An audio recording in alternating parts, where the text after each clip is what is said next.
Welcome to our Wednesday check-in. I am Kim Half and I'm the Director of Discipleship and Community Engagement here at First United Methodist Church, Honolulu. On Sunday, we learned about the Matthean Gospel discipleship type.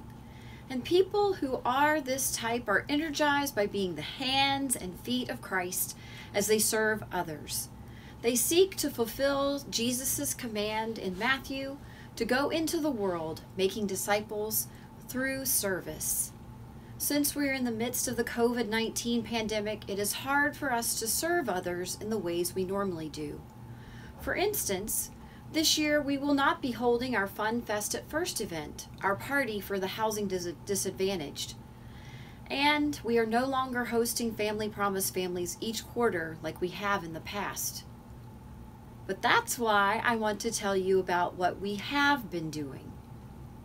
Let's start with Family Promise. Early on in the pandemic, when some of the families were living in hotels, one of our members made a meal for 18 people. Some of you donated money to the Family Promise Fund, which helps families move out of the Family Promise program and into homes of their own. And due to your generosity for Fun Fest at First last year, we had extra Long's gift cards, which I dropped off at Family Promise last week. Families in the program will be able to purchase their own toiletries using those gift cards. Currently, we are collecting money to give to Family Promise so that the children can get the school supplies they need for this school year. If you would like more information on that, please see the slide and or call the office at 522-9555. So you see, we are still being the hands and feet of Christ in serving the families of Family Promise. Another ministry that benefited from your generosity to Fun Fest at First last year is our backpack ministry. We had 13 backpacks and several water bottles left over from Fun Fest. These made the foundation for the 13 backpacks we filled for the Backpacks for Parolees program. Because of your gifts throughout the past year of gently used items, more water bottles, blankets, and towels, as well as your monetary donations, each backpack contains toiletry items, a towel and washcloth, a water bottle, and a blanket or a sheet. These backpacks will help those who are getting released from prison have the necessities that they need. Another way we are still being the hands and feet of Christ in the midst of the pandemic. Last month, we put together our Hope Baskets, which go to the Catholic Charities program for people transitioning from homelessness. Using prior donations of items and some very generous monetary donations, we put together 8 baskets. Our contact at Catholic Charities, whom you see in the photo, who also happens to be Helena's son, was excited to see so many baskets because donations have been down since the pandemic started. We are still serving our community during the pandemic. Another way that we have continued to serve our community during the pandemic is by offering various workshops via Zoom. In May, we hosted an emergency preparedness workshop to help people prepare for hurricane season. And while we didn't actually have the hurricane hit, we did have that scare, so we were thankful that we had provided that workshop.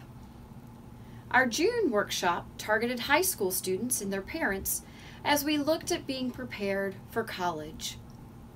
In July, a counselor from Samaritan Counseling Center provided tips on anxiety management to help us through this stressful time.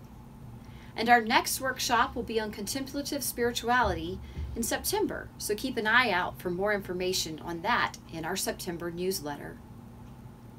Finally, we have our ongoing ministries of Pancakes and Praise Breakfast and the Food Bank, which is where I'm standing right now. While these ministries do not look the same as they did before the pandemic, they are still having a significant impact in feeding those in need every week. Quinny Maka and her team serve a warm breakfast to about 50 people each Sunday. Guests assemble in a socially distanced line by the front gate to our church. They are called forward one by one to receive a bag which contains their breakfast as well as a treat that Quinny puts together for them. We ask them to take their food and eat elsewhere, so we are not promoting any large gatherings. And again, these are the hand and feet of Christ at work while following social distancing mandates.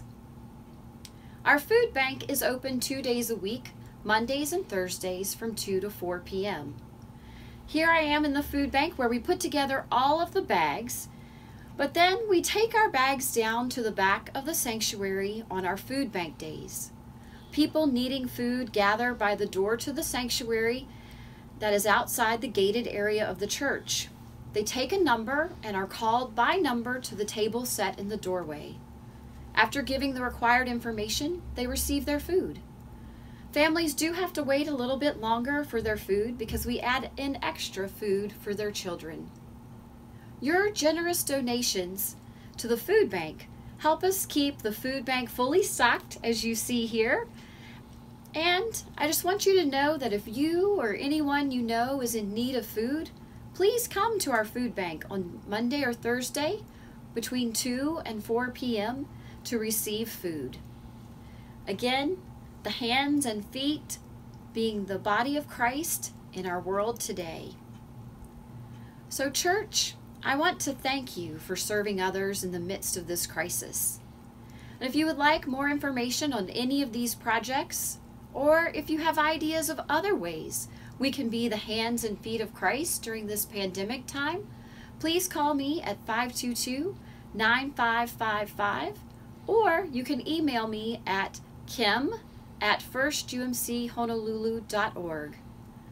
I thank you for being a blessing to so many people during this time, and I pray that you have a blessed day.